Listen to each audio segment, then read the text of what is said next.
So this past Friday, Funko and Drop had officially confirmed the redeemables for Scooby-Doo Series 2. Hey, that actually rhymed. I'm DK Wrestler, and in today's video, I'm going to be taking a look at the redeemables involved with the Scooby-Doo Funko Series 2 set, and then looking back at what the redeemables were for the Series 1 set, and determining which set is better between the two. Is it Series 1 or is it Series 2? So let's get right to it. So of course, we are kicking off talking about the Series 1 set that came out roughly 2 years ago at this point. I believe it was like February or March of 2022, so kind of near the beginning of when the Pop Digital lineup had began. So we do have a total of 6 redeemables here. We're kicking off with talking about the Grail. That is, of course, the Superhero Scooby-Doo, limited to 999 pieces. This is a pretty decent pop, and I do think that pops like this do make sense to be the Grail because, of course, more people are going to want either the newer character or just something that's so obscure compared to a Scooby-Doo, which there are tons of Scooby-Doos, obviously, when it comes to the Scooby-Doo lineup. But then moving on to the legendaries, which all of them were limited to 1,550 pieces, we got ourselves the Ghost of Redbeard, which was really one of those popular and sought after redeemables for this set. The detail does look awesome, especially adding a mouth to the pop, which is rare a lot of times. Obviously, for Funko Pops do have mouths. And then we got ourselves what I feel like maybe the more sought after pop of this set is the Snow Ghost for this set. And that's also because a few months prior, we did have the Funko Soda 6-pack for Scooby-Doo, which did feature Snow Ghost for the first time in Funko form with the Flock Chase, but the first time to ever get it in Funko Pop form, and the only time as of the recording of this video, is through this Funko NFT set. I think my only gripe as terms of this pop, and I feel like this was a lot of people's gripes, is that we all wish that this pop was flocked. I think that definitely would have made sense, but of course around this time they didn't add specifications with the pops besides like the Star Trek set that came out in 2021 that technically is a full-on blacklight set, but we didn't really get specification pops until the Funko Ween set that came out last year with glow in the dark, and now we see metallic, and then metallic and glow in the dark with some pops. And then the next legendary we have is actually a Funko Soda figure, and it's of the Witch Doctor, which this is one of 2 sets in the Pop Digital lineup that actually has a Funko Soda, which the other one being the first Freddy Funko Halloween set that came out in 2021, and we still have yet to see any more Funko Sodas appear in the set, and I don't know the likeliness of that happening soon, but that's what makes this set unique, is being one of 2 sets for the Pop Digital lineup to have a Funko Soda. For the soda's sake, I guess I'll look at the card here. The soda does look pretty cool for the most part. And then we got the last legendary. Of course, like I mentioned, it is limited to 1,550 pieces. It's Charlie the Robot. And then last but not least, of course, the royalty of the set, and that is limited to 2,000 pieces. It's Freddy Funko as Captain Cutler.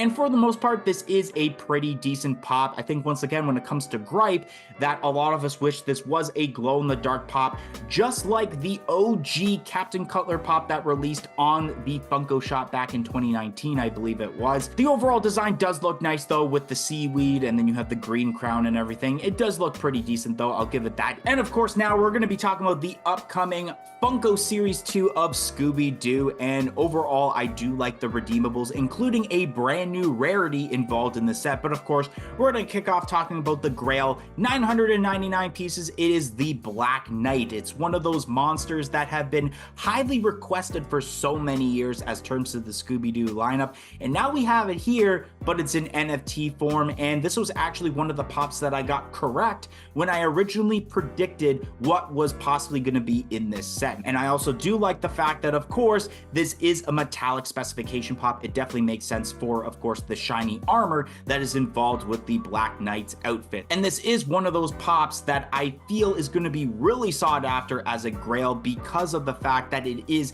a brand new character that we have not seen before. It could go up there as terms to pricing, like we seen with the Harvey Dent for the Dark Knight Series 1 set, because we had never seen a Harvey Dent pop, and now it's so highly sought after because it's the only one you can get. And that could be potentially the same thing with this Black Knight pop, which makes it so desirable for the Grail, unlike the Scooby-Doo pop from Series 1. Now going on to the legendaries first, limited to 1900 pieces. We have the Puppet Master. This thing looks really awesome. I don't really remember too much about the Puppet Master while watching Scooby-Doo, but this does look really cool. I feel like the highly sought after pop and the most popular one of this set that has a lot of people talking is, of course, the Phantom Virus, which this pop will be a glow-in-the-dark specification pop, and this thing looks really awesome, especially the base involved with it.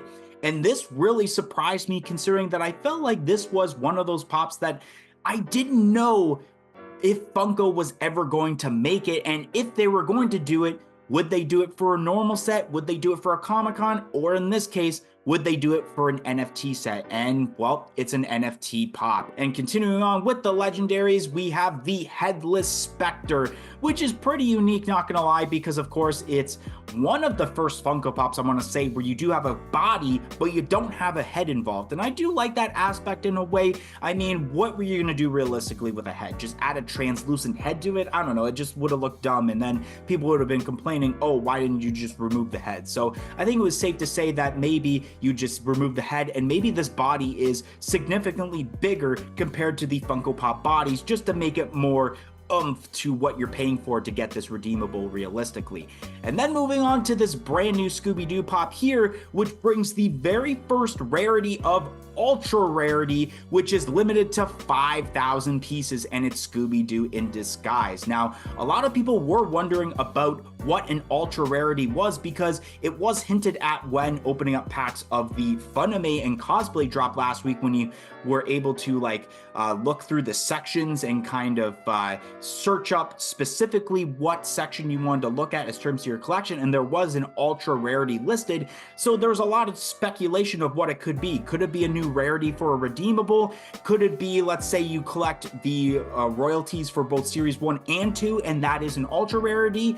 Or perhaps maybe that is the rarity you get a redeemable for when you get a master set, which is where, of course, you get the royalty, all the legendaries, and the grail. But in this case, it is a brand new rarity where it is more pieces than the legendaries, and even more pieces than trying to collect the cards to get the royalty. So realistically, when opening up packs, it is more likely now to pull an ultra rarity card than it is to actually pull a legendary. So for those that always constantly go for the Funko NFTs and might not have the greatest luck, you may have a better chance at actually getting a redeemable in the form of an ultra rarity when you have 5,000 pieces instead of like what we have in this set being 1,900. This is a pop where I kind of wish it was the Grail, considering I feel like this is the more least desirable pop in this set compared to, let's say, the Phantom Virus or the Black Knight. And then last but not least, we have ourselves the royalty. It is Proto as Scooby-Doo, limited to 2,300 pieces,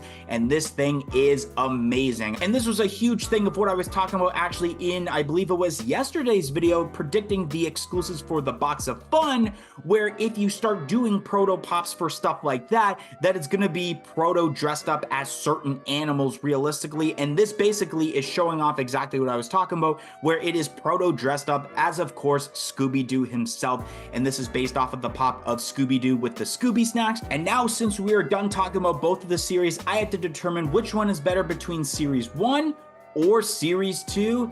And not gonna lie, I'm actually gonna say that Series 2 is actually better than Series 1. And there's a lot of factors to this. Example, if I'm comparing the grails of each set, Scooby-Doo for Series 1 and Black Knight for Series 2, you'd rather want the Black Knight pop because it is a brand new character for the Scooby-Doo lineup, unlike just a different version of Scooby. And then going down to the royalties, you have Captain Cutler Freddy Funko, which is a popular royalty pop, but then also Proto as Scooby-Doo. It makes a lot of sense for Proto to be another dog, realistically. But I think the fact of Freddy Funko Captain Cutler not being glow in the dark is why I kind of like the Proto a little bit better, is that little gripe of what caused this to be a little bit better than the Proto. Plus, I do have a little bit of a soft spot more for Proto than I do of Freddy Funko. And then when it came down to the different legendaries, although Ghost of Redbeard and Snow Ghost were pretty great, I feel like Charlie the Robot was a little bit lackluster to the point that it really brought down Series 1. And then you do have the Soda, but I mean, I kind of would have rather wanted to see, let's say, Black Knight at this point as a legendary pop instead of waiting for it a couple of years later to be a grail for a Series 2. And then when you look at the legendaries for Series 2, it is some really obscure and really awesome legendaries like the Puppet Master and of course Phantom Virus, which is going to be a huge fan favorite. You got the Headless Spectre,